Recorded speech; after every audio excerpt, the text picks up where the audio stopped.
বন্দে মাতরম কোনো নির্দিষ্ট কোনো ভাষার গণ্ডিকে আটকে রাখতে কেউ কোনোদিন পারেনি।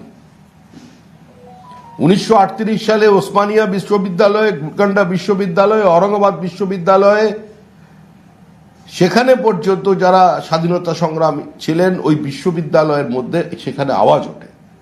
তারা বন্দে মাতরমকে নিজেদের মন্ত্র হিসেবে বেছে নেন। বন্দে মাতরম, পূর্ণ বন্দে মাতরম গান তারা সেখানে করেন। 1938-এ নিজাম ব্যান করে, 1937-এ কংগ্রেস বন্দে মাতরমকে খণ্ডিত করে। আমরা কোনো গানের বিরোধী নই, আমরা কোনো রবীন্দ্রসঙ্গীত, কোনো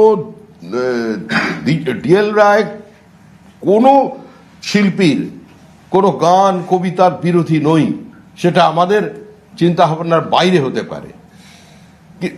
কিন্তু আজকে বিশেষ দিনে, যে দিন থেকে বাংলায় 1 বছর বন্দে মাতরমের সার্ধশতবর্ষ পালিত হবে, যে দিনে পশ্চিমবঙ্গের 1,500 জায়গায় সমবেত বন্দে মাতরম সঙ্গীত হবে, ওই দিনেই রাজ্য সরকারের পক্ষ থেকে ঘোষণা করে দেয়া হলো প্রত্যেক স্কুলে বাংলার মাটি গাওয়া হবে। আনন্দের কথা, আমাদের কোথাও কোনো আপত্তি নেই।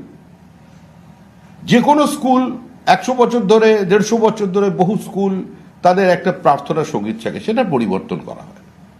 রাজ্য সরকার যদি কোনো গানকে বাধ্যতামূলক করে দেন, সে গান যদি ভারতীয় শিল্প সংস্কৃতি, ভারতীয়দের সঙ্গে কোনো সংঘাত না তৈরি করে, তো স্বাভাবিকভাবেই যে কোনো সুস্থ স্বাভাবিক মানুষ, সে রাজনৈতিক কর্মী হোক আর যাই হোক, তাকে স্বাগত জানাবে। কিন্তু বিশেষ দিনটাকে বেছে নেওয়া হলো কেন? কারণ বন্দে মাতরমের দুর্গাকে ভারতীয় সমাজ জীবন বা বাঙালির চিরায়ত যে জীবন, সেখান থেকে বিচ্ছিন্ন করে একটা রাজনৈতিক একটা বিভাজনের বার্তা দেবার। আর আমরা আজকে এটা আবেদন করছি আপনাদের মাধ্যম দিয়ে পশ্চিমবঙ্গবাসীর কাছে, প্রত্যেকটি বাঙালির কাছে, সারা ভারতবর্ষের মানুষের কাছে, যেটা রাজনীতি নয়,